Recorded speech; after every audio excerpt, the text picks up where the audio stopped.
sont blessés. Le détenu Mohamed Amra est en fuite. Les attaquants du convoi également. C'est une véritable traque. Le ministre de l'Intérieur vient d'affirmer que tous les moyens étaient mis en œuvre pour tenter de retrouver les auteurs de ce crime ignoble. Voilà les mots également du ministre de la Justice. Votre réaction, Éric Zemmour?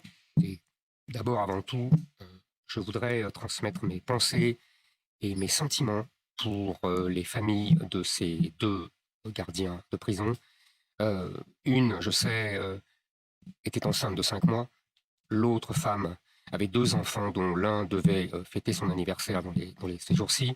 Donc je voudrais dire mon émotion pour ces gens. Et vous savez, je connais bien les agents de la pénitentiaire. J'ai beaucoup dialogué avec leurs représentants syndicaux pendant la présidentielle, pendant la campagne. Et on en parlera après, j'imagine, mais de leur travail, de ce que c'est devenu leur travail. Mais d'abord, je voudrais dire ça. Ensuite, je voudrais dire que vous avez vu, tout comme moi, et tout comme vos téléspectateurs, les images. En vérité, on n'est pas dans de la délinquance, on est dans une attaque de guerre, de guérilla. Vous avez vu comment ils sont vêtus, vous avez vu leurs armes, vous avez vu leur mode opératoire, c'est un traquenard, vous l'avez dit. Ils sont tombés dans une embuscade. On est dans une opération de guérilla. Et moi, je pense que ce n'est pas innocent, le mode opératoire, la forme, etc. C'est-à-dire, qu'est-ce qu'il dit? D'ailleurs, les mots ont été très forts, utilisés par la procureure de la République hier, qui elle-même parlait quasiment d'assassinat. C'est-à-dire que les 3 agents ont été véritablement visés. Ils n'ont même pas pu se défendre. C'est pour ça que je parle de guérilla. C'est des opérations de guérilla. On a connu ça dans l'histoire. C'est-à-dire qu'on s'en prend à des agents de l'État, du pays. Parce que je pense que, vous savez, ça fait longtemps que je fais cette analyse. Nous sommes dans une situation de quasi-guerre civile. On me reproche toujours ces mots-là. On croit que je veux attiser le feu. Pas du tout. Je décris une situation. Vous savez, nous avons aujourd'hui des gens qui viennent pour la plupart du sud de la Méditerranée, ou leurs parents, ou leurs grands-parents, et qui s'en prennent à tous les représentants de l'État et de la France. Nous sommes dans une véritable guerre qui nous est menée sur notre sol. Et à part ça, si vous voulez, toutes les violences que nous connaissons, du simple vol, des viols, de trafic de drogue, des meurtres, sont ce que j'appelle, moi, le djihad du quotidien.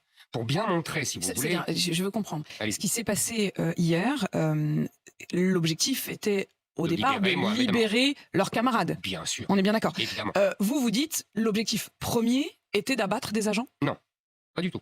Je dis l'objectif premier, initial, c'est de libérer ce caïd de la drogue, Mohamed Amra. Évidemment. Mais notre rôle, c'est d'essayer de comprendre ce qui se passe. C'est d'essayer de comprendre pourquoi ils font ça, au-delà de la simple cupidité, qui existe, évidemment. Vous savez, je ne crois pas que le mal soit le propre d'une culture, d'un peuple, de certaines personnes, pas du tout. Le mal est de toute l'humanité, de toutes les époques. D'ailleurs, on a toujours réfléchi à cette cause du mal, depuis le péché originel dans l'Église catholique jusqu'à la pauvreté chez Victor Hugo. Aujourd'hui, on dirait les discriminations, les réseaux sociaux, vous voyez, etc. Donc moi, j'ai mon explication, j'ai ma cause. Je pense que tout ce que nous vivons depuis des années, c'est cette guerre civile qui nous est menée par un autre peuple, une autre civilisation, qui n'a pas le même rapport à l'individu, à la violence, qui connaît que la loi du clan et la loi de Dieu. Mais pendant longtemps, le grand banditisme, c'était les Corses. Absolument. Ce qu'on appelait la mafia corse marseillaise. Je vois pas le rapport avec la civilisation. Je veux dire, ils ont aussi donné Napoléon, quoi. Donc je vois pas très bien. Non, pas du tout. C'est pas la même chose. Je vais vous expliquer. Vous avez tout à fait raison par ce rapport. D'ailleurs, il y a belle lurette que la mafia, la pègre maghrébine a remplacé la pègre corse. Vous vous souvenez de ce film? Attendez.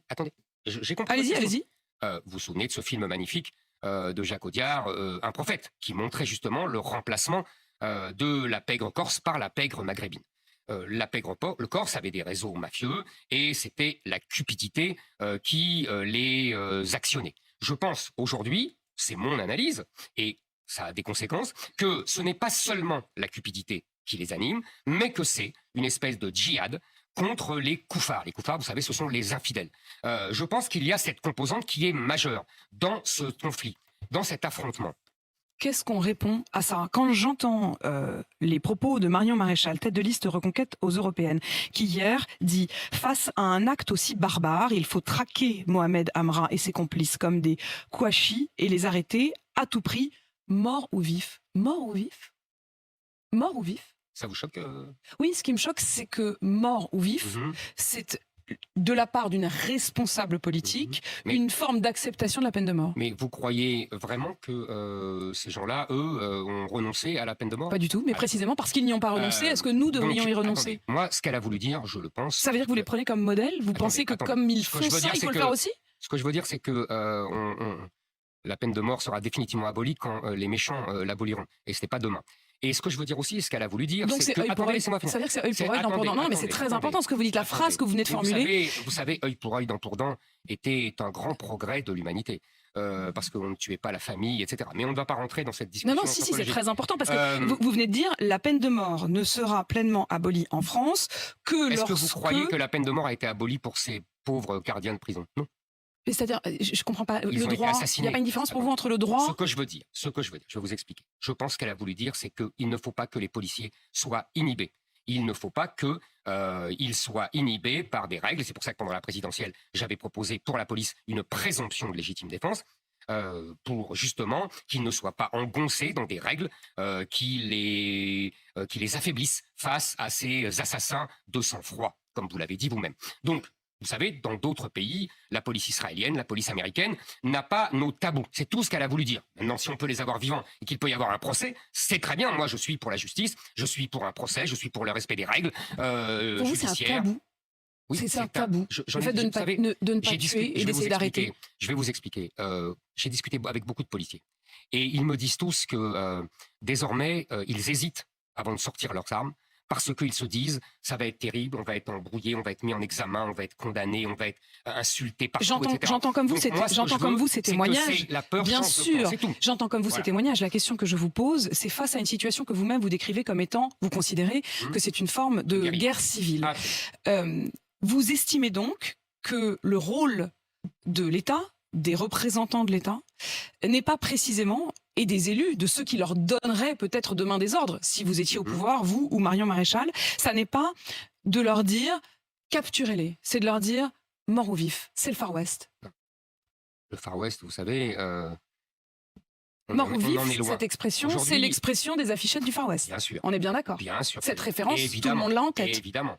Mais Donc pour ce vous- que j'ai pour répondu, vous- je vous ai répondu. Ce que je veux dire, c'est qu'il ne faut pas être inhibé. C'est tout ce que j'ai dit. Et je vous répète que s'il doit y avoir un Mais c'est procès, très c'est différent. très bien. Non, non, c'est Mais très c'est très différent. important. Je vous Éric répète, Zemmour, vous il y a êtes des très polices, attentif il y a aux des mots. polices, il Vous y a des êtes très polices dans le attentif aux monde mots. qui sont moins inhibés que les nôtres. Et c'est ce que j'ai compris de mes discussions avec les policiers. Et je pense que les voyous, les djihadistes, parce que pour moi, ce sont des djihadistes, en profitent et méprisent la police française parce que justement, elle est inhibée. Moi, je ne veux pas que la police française soit méprisée. Je ne veux pas qu'elle soit tuée parce que justement, elle n'a pas eu Mais vous assez ne faites pas d'audace. que désinhiber. Mais si. En disant, lorsqu'on est responsable politique, lorsqu'on est candidate à l'élection, en l'occurrence les élections européennes, et qu'on dit mort ou vif, ça veut dire Apolline de qu'on donne une sorte d'autorisation à cela. Apolline de On Malherbe, est un responsable. On ne va pas faire l'émission là-dessus. Pour l'instant, ce n'est pas la police. On fera qui tue. l'émission là-dessus s'il le faut. Non, non, non. C'est très Je important. veux vous dire, C'est une question, je c'est une question réponds- j'ai fondamentale de répondu à l'usage de votre la question. force. J'ai répondu. Pour Et moi, des directions et des directives pour que moi, vous ce n'est pas donneriez ça l'essentiel. à ceux qui travaillent pour moi, l'État. Ce n'est pas ça l'essentiel. Pour moi, l'essentiel, c'est ce que je vous ai dit. C'est-à-dire que nous avons. Oui, mais de nous manière un peu vivons aujourd'hui- glissante, vous glissez quand même Non, pas l'idée du que la peine de mort, au fond. Non, mais on ne va pas reprendre. On a déjà eu cette conversation ici. Bah oui, mais vous la remettez Ah, vous-même. C'est mais pas moi pas qui ai du écrit tout. mort ou vif. Hein. Moi non plus. J'ai C'est pas l'impression vraiment- d'ailleurs que vous soyez très à l'aise. Vous l'auriez pas dit comme ça. Non, mais chacun a ses mots. Vous savez Voilà. très bien. Vous auriez pas dit mort ou vif. J'aurais peut-être pas dit mort ou vif, mais peu importe. En vérité, je vous explique ce qu'elle a voulu dire. Et voilà, ce qu'elle a voulu dire, c'est que moi, pendant la présidentielle, j'ai dit présomption de légitime défense. Voilà, on va pas, vous essayez pas d'opposer Marion Maréchal à moi. On a chacun son style, chacun ses expressions. Il n'empêche que, sur le fond, nous sommes d'accord. Parlons également du